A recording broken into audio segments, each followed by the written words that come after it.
ولا ممتازة من عديد الفرق. هذا ماهر الحناشي. اللحظات الأخيرة من هذه المباراة أيمن الدرويش يخرج الكرة من مناطقه.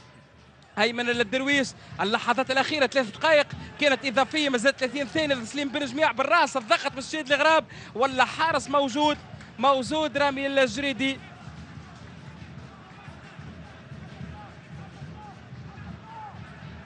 حسام اللواتي التوزيع لسليمان المزليني، الترويض داخل منطقة الجزاء. سليمان المزليني المحاولة الأخيرة. ماهر الحناشي كرة لنادي الصفاقسي، التسديد داخل منطقة الجزاء الثالث للنادي الصفاقسي.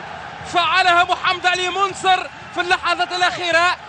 نجم المباراة محمد علي منصر يحسم النتيجة، يسجل الهدف الثالث. محمد علي منصر كان حاصل في اللحظات الأخيرة من الشوط الأول، يحسم المباراة محمد علي منصر في الدقيقة 90 زائد 3.